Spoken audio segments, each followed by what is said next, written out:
Hello बच्चों, कैसे हैं आप सभी। उम्मीद करता हूं कि अच्छे होंगे। आज की क्लास में हम सीखेंगे कि ओम के नियम के अनुसार अगर हमारे घर में जैसे कि कूलर लगा हो, फ्रिज लगा हो, साथ में बल्ब जल रहे हो, तो इन सभी को अगर हम जोड़ें और इस बात का पता करें कि हमारे घर में बिजली की खपत कितनी हो रही है, तो इसके लिए हमने बताया था कि सभी जितने भी हमारे घर में जैसे कि कूलर, फ्रिज, पंखा, बल्ब जल रहे हैं, सबका एक निश्चित प्रतिरोध होता है। ठीक है, तो प्रतिरोध के अनुसार है, चूंकि हमारे घरों में जो धारा आ रही है उसको माप रहे हैं एम्पियर में, उसका विभवांतर वोल्टेज 240 वोल्ट, 200 वोल्ट, 180 वोल्ट, जिस तरीके से हमारे घर में वोल्टेज आ रही है, समझ में आ रहा है, उसके अनुसार प्रतिरोध हर एक बल्ब का, कूलर का, फ्रिज का, पंखा का, सबका फिक्स है। तो हम कैसे पता करें कि हमारे घरों में जो बिजली की खपत हो रही है वो कितनी मात्रा में हो रही है। ठीक है, तो उसको समझने के लिए सबसे पहले हम समझते हैं कि प्रतिरोधों का संयोजन क्या होता है।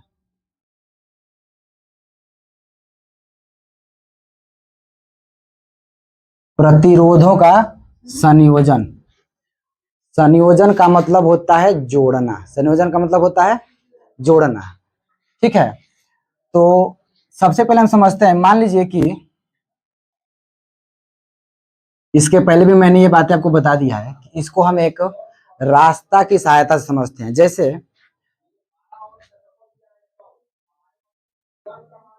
धारा बह रही हो,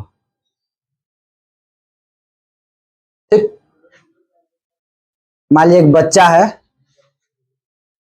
करंट, करंट का मतलब क्या होता है, धारा। एक बच्चा है जिसका नाम है इलेक्ट्रॉन बाबू। क्या नाम है? इलेक्ट्रॉन बाबू। वो इलेक्ट्रॉन इस तरीके से आगे बढ़ रहा है एक रास्ते पे। ठीक है, रास्ते में उसको एक के बाद एक, एक के बाद एक उसको 3 गड्ढे मिले। ठीक है, रास्ता एक ही है, उसको कहीं किनारे से जाने का रास्ता नहीं है। ये गड्ढा इतना बड़ा है कि इस इलेक्ट्रॉन को जाने के लिए इस गड्ढे से होकर गुजरना पड़ेगा।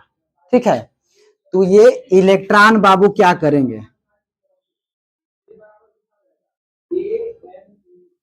इलेक्ट्रॉन बाबू क्या करेंगे, पहले गड्ढे को, फिर दूसरे गड्ढे को, फिर तीसरे गड्ढे को क्या करेंगे, क्रॉस करेंगे। आप मुझे बताइए कि इलेक्ट्रॉन बाबू के आगे बढ़ने की प्रक्रिया क्या है। इलेक्ट्रॉन के आगे बढ़ने की प्रक्रिया क्या कहलाती है, धारा। तो जितने इलेक्ट्रॉन बाबू थे, जितनी इलेक्ट्रॉन थे उतने मात्रा में यहां निकल जाएंगे, नहीं निकल जाएंगे, निकल जाएंगे। अच्छा, इलेक्ट्रॉन को पीछे से धक्का कौन दे रहा था, एनर्जी कौन दे रहा था, इलेक्ट्रॉन को पीछे से एनर्जी कौन दे रहा था, जिससे इलेक्ट्रॉन आसानी से इस गड्ढे को पार कर पाया, वोल्टेज कौन दे रहा था, धक्का कौन देता है, वोल्टेज। पीछे से धक्का किसने दिया, वोल्टेज ने। ठीक है, तो क्या इन गड्ढों को पार करने के लिए एक ही वोल्टेज जगह जगह काम किया होगा कि कहीं ज्यादा वोल्टेज की आवश्यकता पड़ेगी, मतलब कहीं ज्यादा तेज कूदना पड़ेगा, कहीं थोड़ा कम कूदना पड़ेगा। तो इन 3 गड्ढों को पार करने के लिए क्या वोल्टेज सेम होगा या अलग अलग होगा, ये गड्ढा अलग अलग है, कोई गड्ढा बड़ा है, कोई गड्ढा छोटा है। तो ये इलेक्ट्रॉन बाबू अगर आगे जा रहा है तो गड्ढा को क्रॉस करने के लिए कहीं ज्यादा कूदना पड़ेगा, कहीं कम। ज्यादा कूदना है तो पीछे धक्का देने वाला भी कहीं ज्यादा धक्का देगा और कहीं। ठीक है, इलेक्ट्रॉन आगे की ओर बढ़ रहा था, आगे बढ़ने में उसके मार्ग में किसने रुकावट डाला, गड्ढे ने। तो गड्ढा क्या कहलाएगा, प्रतिरोध कहलाएगा। इलेक्ट्रॉन के आगे बढ़ने की प्रक्रिया धारा, और धारा के मार्ग में जिसने रुकावट डाला वो, धारा को जिसने धक्का दिया वो, यही तो है ओम्स लॉ कहता है कि धारक मार्ग में अगर कोई रुकावट आ गया उसी को क्या कहेंगे, प्रतिरोध। तो ये बताइए इस प्रतिरोध कितने इलेक्ट्रॉन गए, जितने चले थे उतने गए कि कम गए? इस पर उतने ही गए, इस पर भी उतने ही, अर्थात जितनी मात्रा में इधर से धारा चली थे उतनी मात्रा में इधर धारा मिल गई, ठीक है। लेकिन जो वोल्टेज था, जो विभवांतर था, इन सभी प्रतिरोध पर अलग अलग होगा ना, ठीक है। अब इन प्रतिरोधों को जोड़ते कैसे हैं? इन प्रतिरोधों को हम दो तरीके से जोड़ सकते हैं। इसका नाम है, एक है श्रेणी क्रम में संयोजन और दूसरे का नाम होता है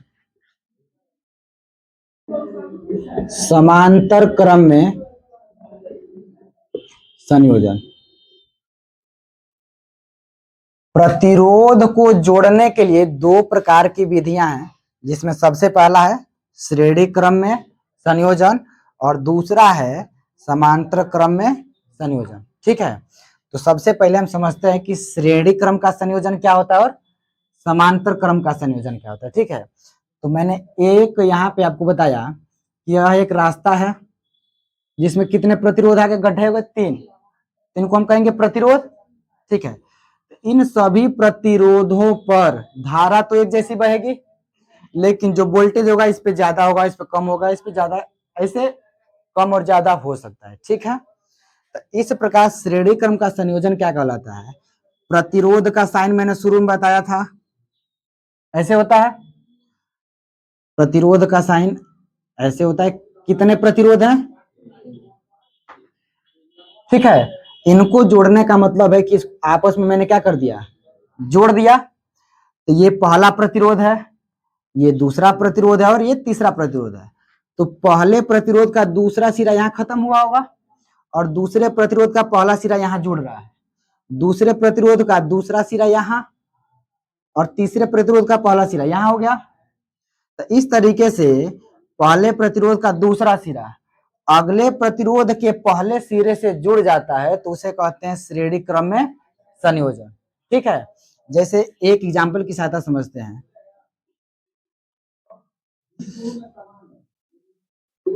ये कोई लड़की है, ठीक, एक लड़की यहां भी मैंने बना दिया, ठीक है, बाल भी है इसके अच्छे अच्छे भी,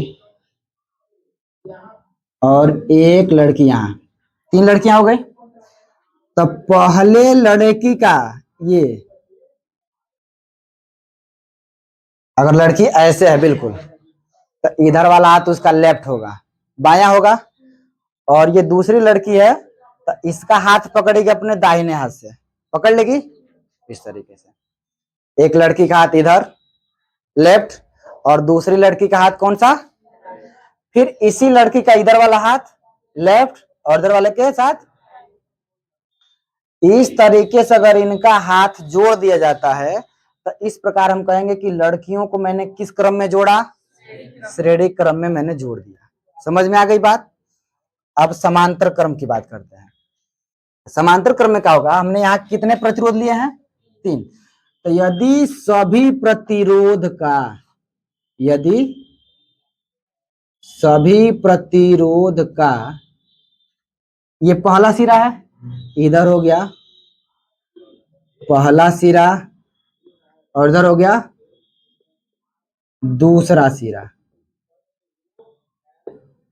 ठीक है। तो यदि सभी प्रतिरोधों का पहला सिरा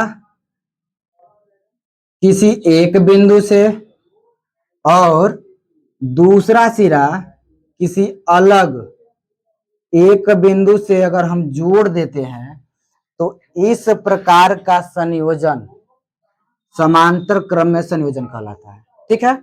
परिभाषा क्या याद रखेंगे, श्रेणी क्रम में संयोजन किसे कहते हैं, यदि पहले प्रतिरोध का दूसरा सिरा अगले प्रतिरोध के पहले सिरे से जोड़ दिया जाए तो इस प्रकार प्राप्त संयोजन श्रेणी क्रम में संयोजन कहलाता है, ठीक। यदि सभी प्रतिरोधों का पहला सिरा एक बिंदु से और सभी प्रतिरोधों का दूसरा सिरा किसी दूसरे बिंदु से जोड़ दिया जाए तो इस प्रकार प्राप्त संयोजन समांतर क्रम में संयोजन कहलाता है। ठीक है, अब इसके बाद हम समझते हैं कि इन पर किस किस तरीके से धारा बहती है। ठीक है, तो इसका एक स्क्रीनशॉट लीजिए, इसके बाद बताते हैं।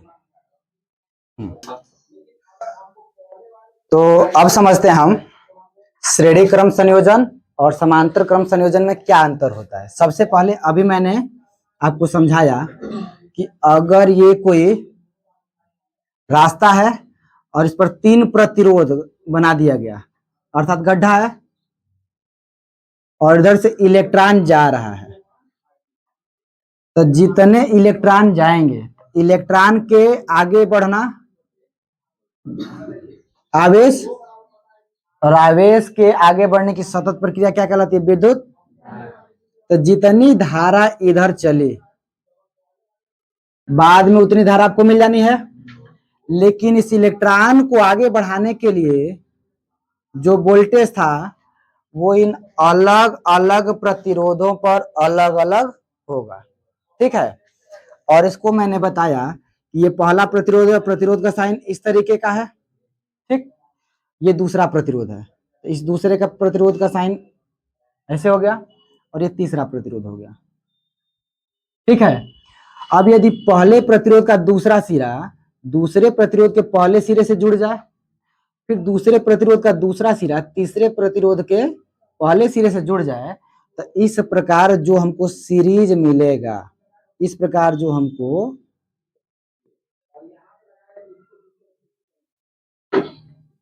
एक परिपथ मिलेगा, इस परिपथ में हम बताएंगे कि जो ये R1, R2 और 3 अलग अलग प्रतिरोध है किस क्रम में जुड़े हैं। समझ में आ गई बात? इसको कौन सा क्रम कहेंगे?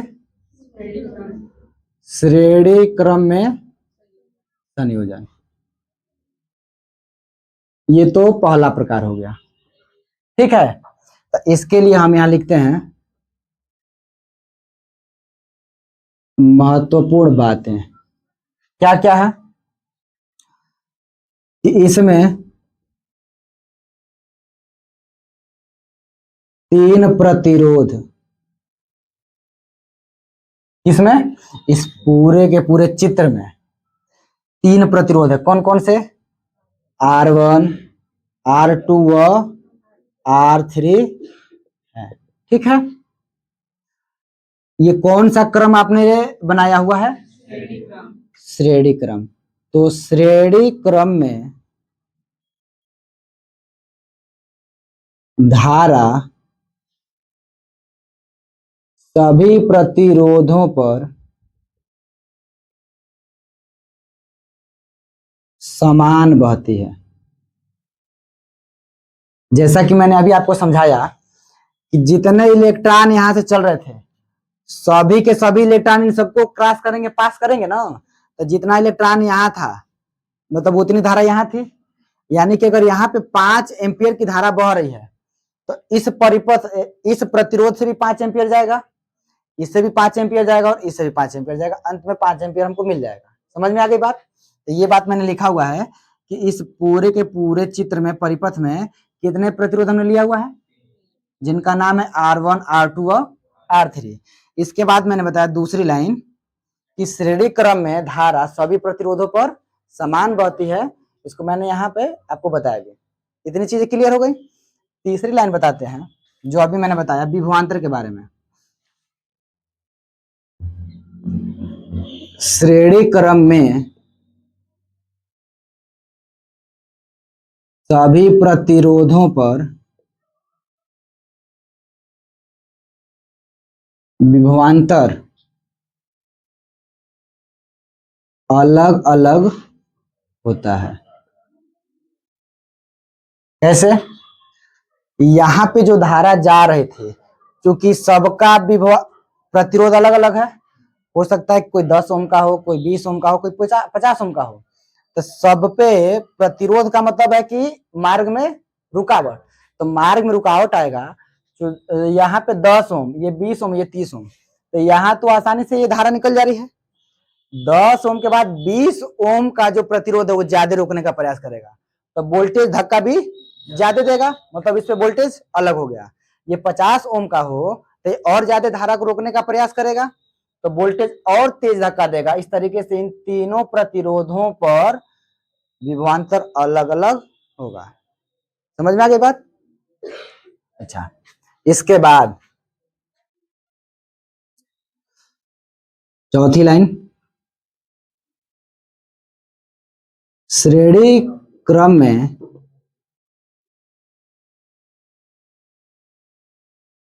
सभी प्रतिरोधों का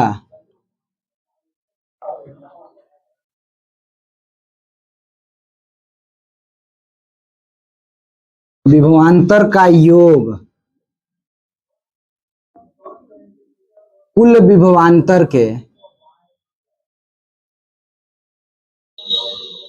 बराबर होता है। ठीक है, ये चौथी लाइन मैंने क्या लिखा कि श्रेणी क्रम में सभी प्रतिरोधों का, यानी कि यहाँ पे R1 प्रतिरोध है तो इस पर जो विभवांतर होगा अलग होगा V1, यहाँ पे V2, यहाँ मैं लिख भी दे रहा हूं कि पहले वाले प्रतिरोध का विभवांतर दूसरे वाले के लिए, तीसरे वाले के लिए। ठीक है, तो श्रेणी क्रम में सभी प्रतिरोधों का विभवांतर का योग मतलब V1 plus V2 plus V3 को जोड़ दें तो कुल विभवांतर के बराबर हो जाए। कुल विभवांतर मतलब V के क्या हो जाता है, बराबर हो जाता है। समझ में आ गई बात? अब यहां हम समझते हैं समांतर क्रम में संयोजन। इसको बहुत ध्यान समझते हैं।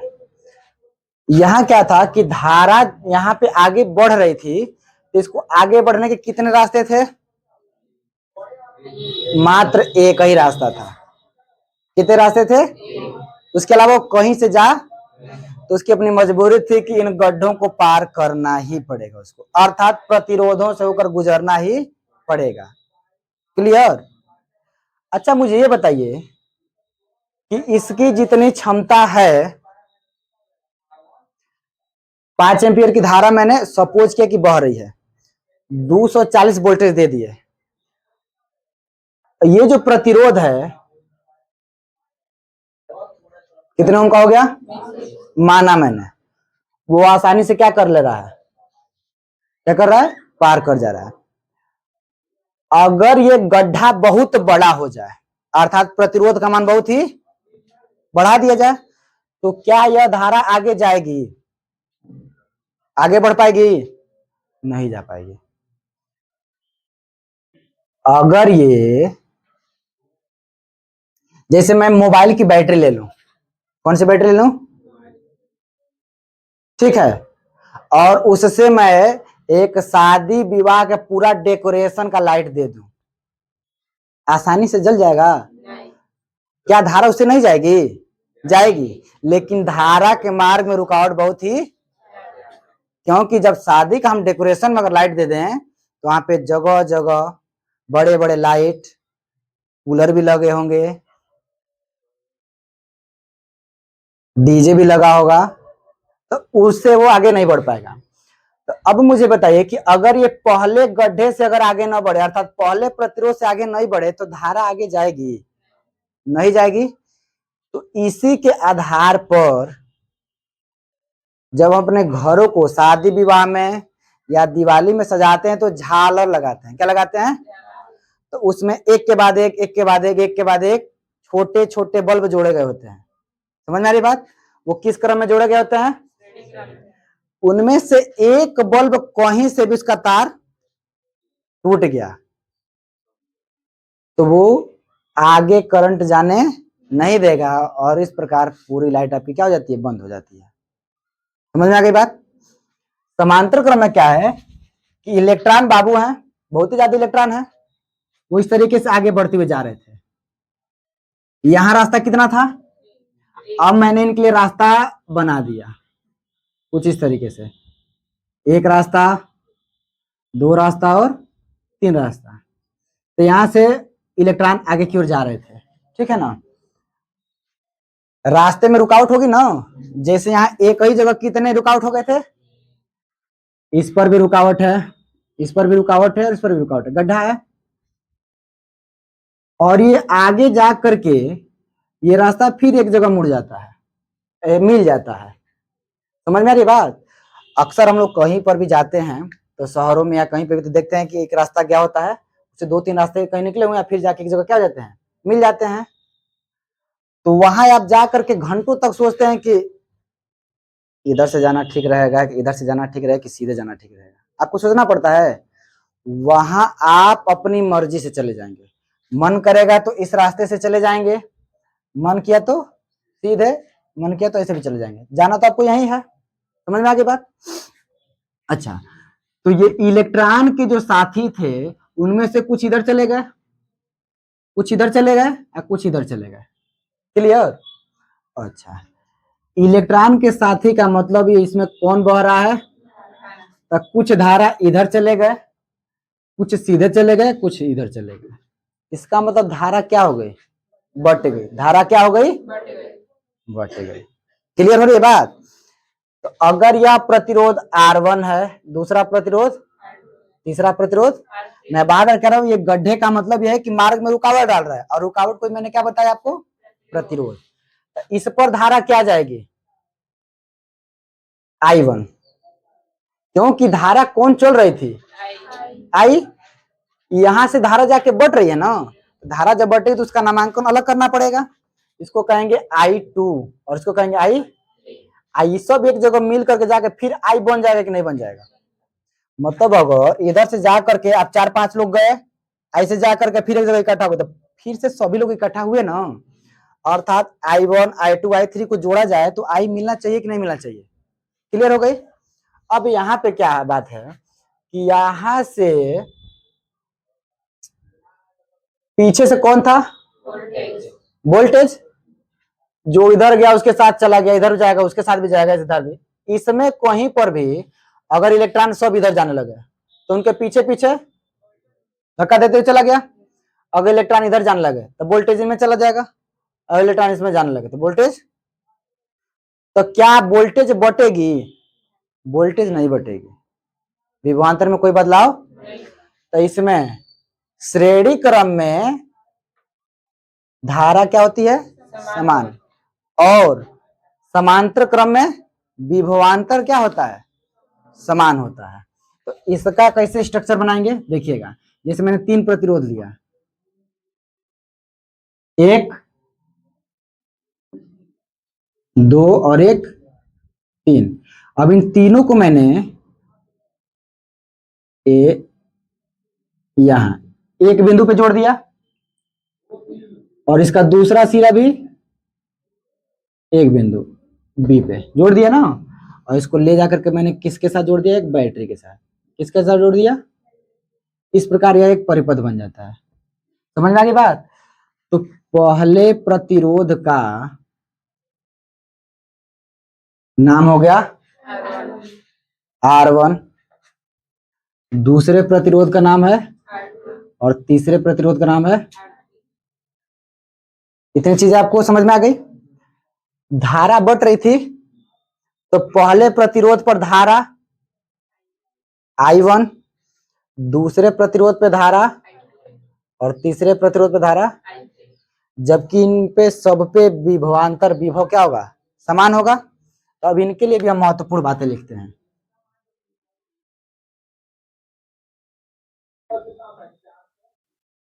ठीक है, दिक्कत हो रहा है कि समझ में आ रहा है, यही चल रहा है। इसको समझाने से आपको समझ में आ रहा है ना?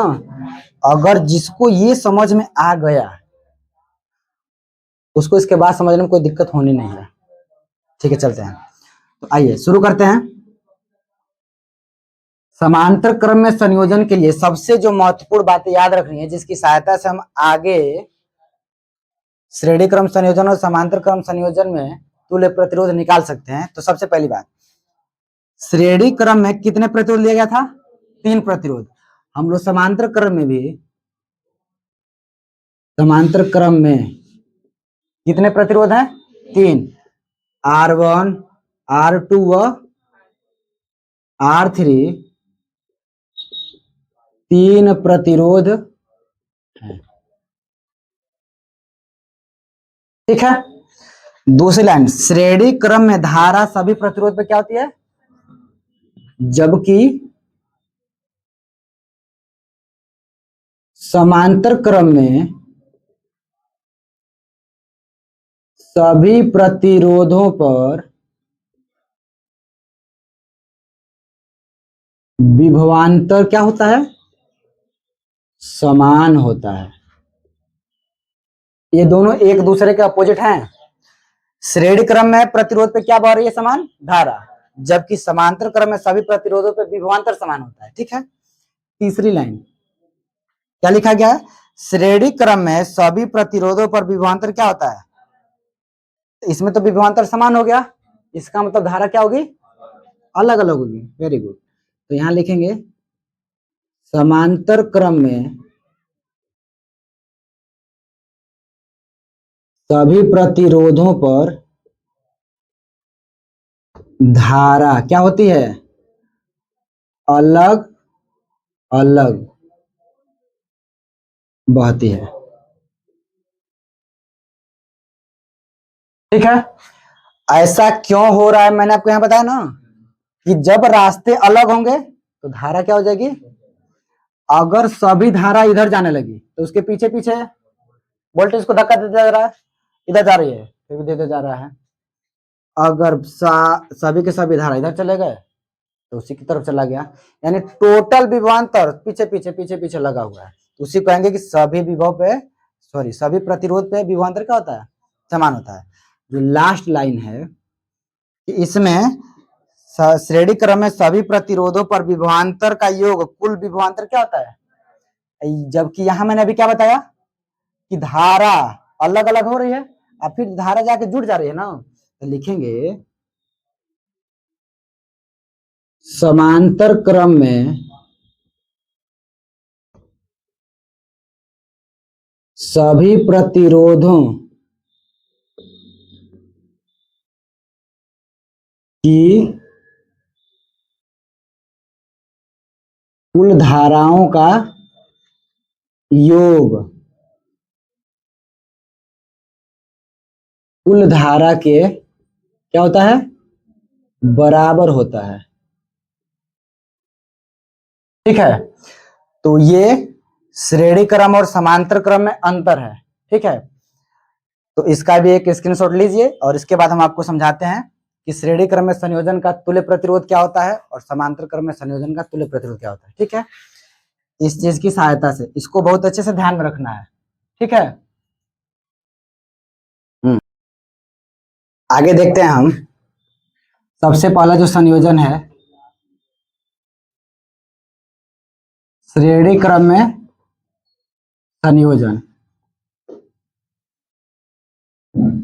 ठीक है। इसके लिए सबसे पहले एक परिपथ बनाया जाता है।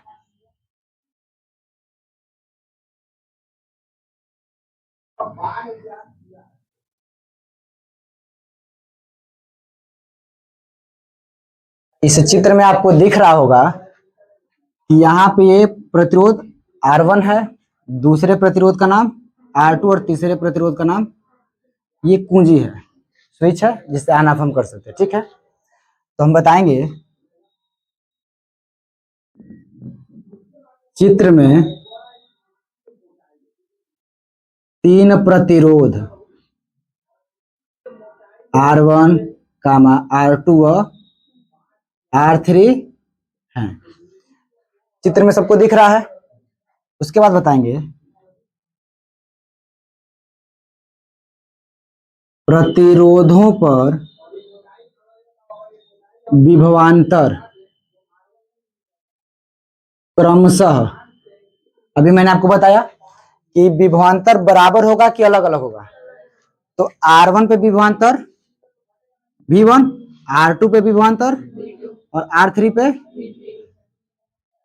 इस तरीके से प्रतिरोधों पर विभवांतर क्रमशः V1, V2 व V3 हैं। ठीक है। और इसके बाद लिखेंगे परिपथ में धारा समान बह रही है। इतनी बात सबको समझ में आ रही है? अब आप मुझे बताइए कि ओम का नियम क्या कहता है। ओम का नियम क्या होता है? V बराबर I इंटू, ये तो इस पूरे के पूरे परिपथ के लिए सूत्र काम करेगा, लेकिन अगर मैं आपसे पूछूं कि V1 बराबर क्या होगा, तो V के बराबर I इंटू R होता है ना, तो जब V1 लेंगे तो इसके जगह पे R1 हो जाएगा। क्या I1 भी लिखेंगे? नहीं लिखेंगे, क्योंकि धारा क्या है, समझ में आ गई बात? इसी क्रम में अगर मैं V2 का मान पूछूं तो IR2 हो जाएगा, और V3 का मान IR3 हो जाएगा क्रमशः। इतनी बात सबको क्लियर है? अब हम इसको समीकरण 1, समीकरण 2, समीकरण 3 और समीकरण 4 मान लिए। अभी मैंने यहां लिखा था कि श्रेणी क्रम में सभी प्रतिरोधों के विभवांतर का योग कुल विभवांतर के बराबर होता है। तो यहां हम लिख रहे हैं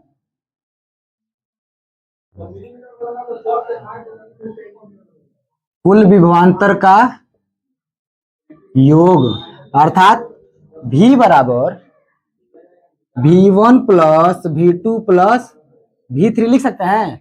चूंकि मैंने परिपथ में 3 प्रतिरोध लिया है, इसलिए मैं V3 तक ही जा रहा हूं। इसके आगे भी हम बढ़ सकते थे, ठीक है ना? जितना प्रतिरोध चाहे हमारे घरों में जितना भी उपकरण जोड़ा गया हो सबको जोड़ सकते हैं। समझ में आ गई बात? अब समीकरण 1, 2, 3 व 4 से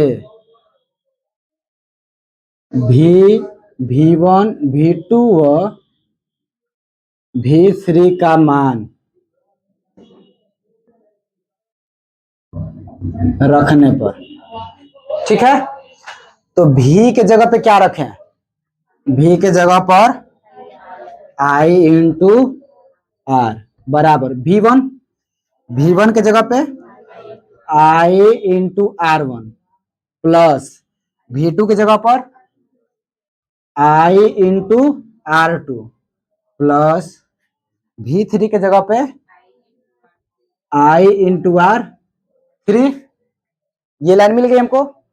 अब मुझे दिख रहा है कि I, इसमें भी I कॉमन दिख रहा है, तो हम I को कॉमन कर लेते हैं। I को कॉमन कर लिए तो क्या मिलेगा, या इस वाले में I कॉमन किया गया तो R1 बचा, प्लस ये I कॉमन हो चुका है R2 बचा, I कॉमन हो चुका है R3 बचा, ठीक है। तो इस प्रकार I से I कैंसिल। अब हमें प्राप्त होगा R बराबर R1 plus R2 plus R3, और यही श्रेणी क्रम में संयोजन के तुल्य प्रतिरोध का फार्मूला मिलता है, ठीक है। यहां R को क्या कहेंगे? तुल्य प्रतिरोध। R1, R2, R3 क्रमशः अलग अलग उपकरण के प्रतिरोध हैं, ठीक है। तो इस प्रकार हम ये कह सकते हैं कि श्रेणी क्रम संयोजन में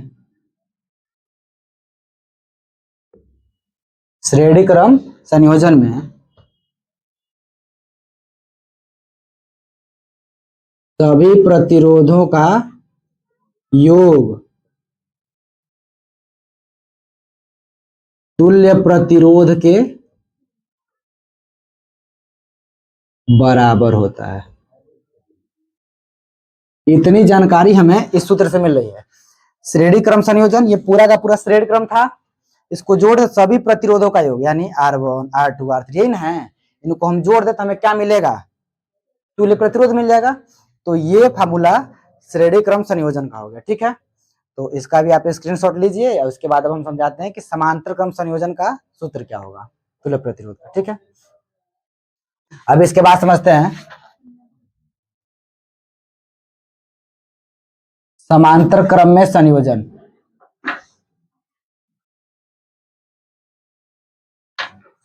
ठीक है, तो सबसे पहले हम इसका परिपथ तैयार करते हैं। अभी मैंने आपको बताया था, इस बार परिपथ हम यहां तैयार कर रहे हैं। ठीक है, एक प्रतिरोध,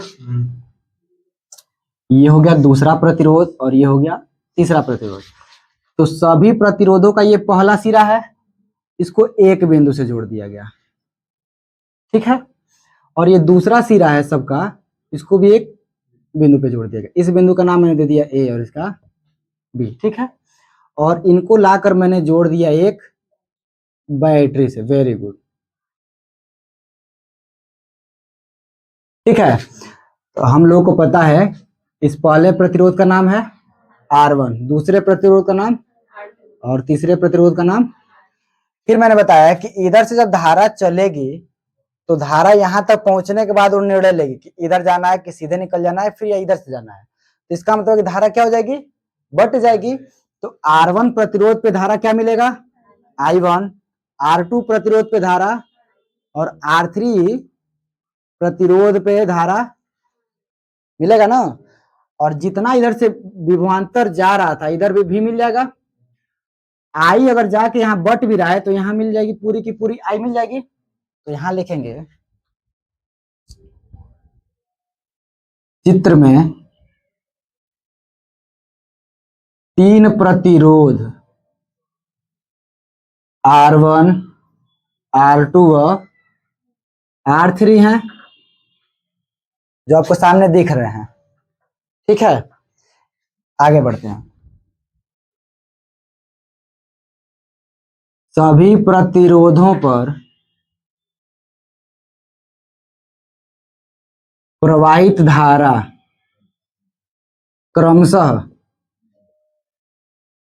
I1, I2 और I3 है। I2 व I3 है। और एक लाइन में आपको पता है कि समांतर क्रम में विभवांतर क्या होता है, समान होता है। क्लियर। अब पुनः हम शुरुआत करते हैं। क्या लिखेंगे, ओम के नियमानुसार। ओम ने अपना नियम क्या दिया था, V बराबर I इंटू।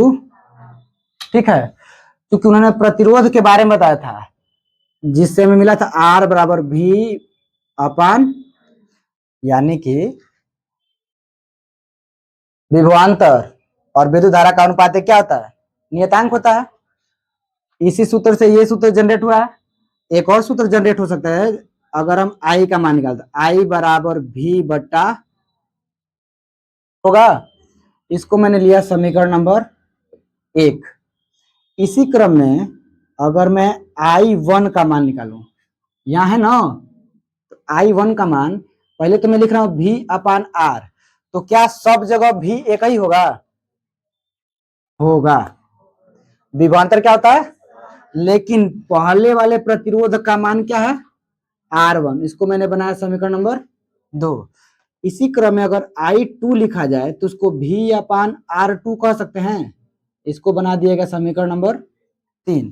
और अगर I3 बोले तो V अपान R3, इसको बना सकते हैं समीकरण नंबर। ठीक है, एक लाइन और हम लोगों ने पढ़ा क्या कि समांतर क्रम में धारा बट रही है और फिर धारा उतनी प्राप्त हो रही है, तो अलग अलग धारा का योग कुल धारा के बराबर होता है ना। तो यहां हम लिखते हैं कुल धारा का योग। तो कुल धारा क्या मिलेगी, I। तो I बराबर I1 प्लस I2 प्लस, क्या हम ऐसा लिख सकते हैं, बिल्कुल लिख सकते हैं। अब इस लाइन में इसको भी एक समीकरण बना लीजिए, समीकरण नंबर 5। तो यहां लिखेंगे समीकरण 5 में किसका मान रखना है, I, I1 I2 I3। तो समीकरण 5 में समीकरण 1 2 3 व 4 से किसका किसका मान हो रहा है? समीकरण 1 से किसका मान है? I का। समीकरण 2 से I2 I1 I2 I3 इस तरीके से। तो समीकरण 5 में समीकरण 1 2 3 व 4 से I I1 I2 I3 का मान रखने पर, ठीक है। तो इस तरीके से समीकरण पहले लिखते हैं। I बराबर I1 plus I2 plus I3, यही वो समीकरण नंबर 5 है। मैंने यहाँ एक बार और लिख दिया। तो I की जगह पे क्या रखेंगे? V अपान बराबर I1 की जगह पे V अपान R1 प्लस I2 की जगह पे हाँ V अपान और प्लस I3 की जगह पर V अपान R3। ऐसे वैल्यू हमने रख दिया। अब हमने देखा क्योंकि विभवांतर क्या होता है इसमें, तो V को हम कॉमन ले सकते हैं।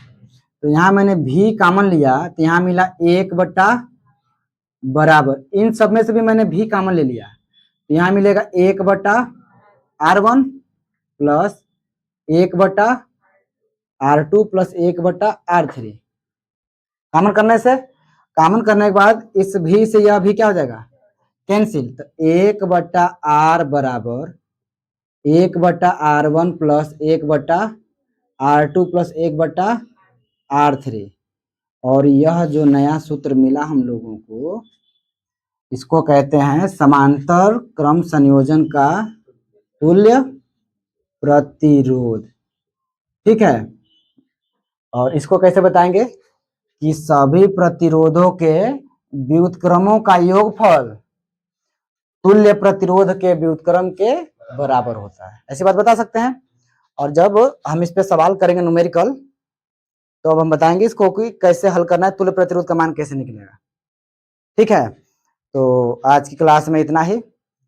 आप हमको ये जरूर बताएंगे कि आज की क्लास आपको कैसी लगी, और इसका भी एक स्क्रीनशॉट ले लीजिए, ठीक है। Thank you.